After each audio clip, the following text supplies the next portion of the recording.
مجھے صلاح الدین یاد آیا اور میں بہت رویا.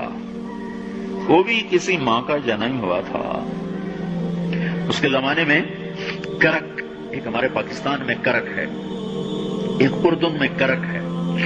اونچی پہاڑی پر وہ شہر ہے اور بڑا دشوار قلعہ ہے. اس پر ایک حکمران تھا عیسائی، اس کا نام تھا ریجنالڈ. تو کرک کے قریب سے قافلے گزرتے تھے حج کے. تو اس نے ایک دفعہ حاجیوں کے قافلے پہ حملہ کیا اور کہنے لگا بلاؤ اپنے محمد کو تمہاری مدد کرے، اور سارے حاجیوں کو تعطیق کر دیا. اور دوسری دفعہ اس نے بحری بیڑا تیار کیا اور مدینے پر حملہ کرنے کے لیے وہ بندرگاہ تک پہنچا یمبو کی، لیکن موسمی حالات سازگار نہ تھے تو واپس ہو گیا.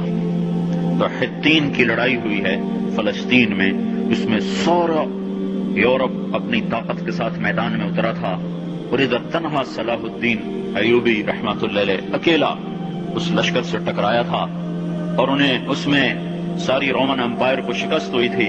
تو بڑے بڑے بادشاہ اس میں گرفتار ہوئے. تو اس میں ریجنالڈ بھی گرفتار ہو کے آیا.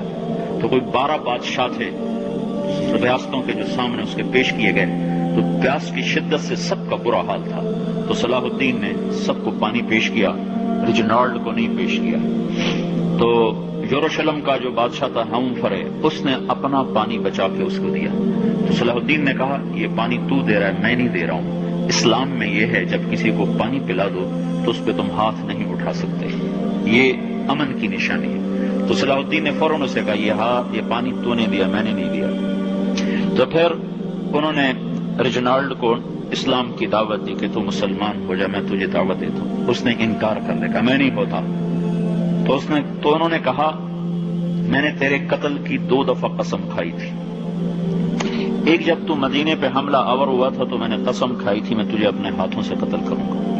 اور دوسری دفعہ جب تم نے حاجیوں پہ حملہ کر کے کہا تھا بلاؤ محمد کو، تو میں نے قسم کھائی تھی کہ مجھے اللہ نے موقع دیا تو میں اپنے ہاتھ سے تیری گردن اڑاؤں گا.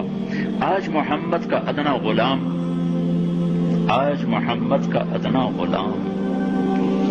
تیری اس بات پر یہ فریضہ ادا کرنے کے لیے آ رہا ہے. اور اپنی تلوار سے اس کی گردن اڑائی.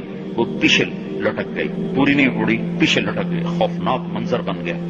تو سارے بادشاہوں پہ کب کبھی تاری ہوگی. تو صلاح الدین فرمانے لگے ہمارے مذہب میں یہ نہیں ہے، بادشاہوں کے ساتھ ہم بادشاہوں جیسا ہی سلوک کرتے ہیں، پر یہ حدود سے آگے چلا گیا تھا. اب مجھے یہ قصہ بھولا ہوا تھا، مجھے انہی حادثوں میں، انہی ہنگاموں میں وہ یاد آیا. تو بعد تنہائیوں میں بیٹھ کے بے بسی کے آنسو بہ جاتے ہیں، اور اس کے سوا کوئی چارہ نہیں ہے.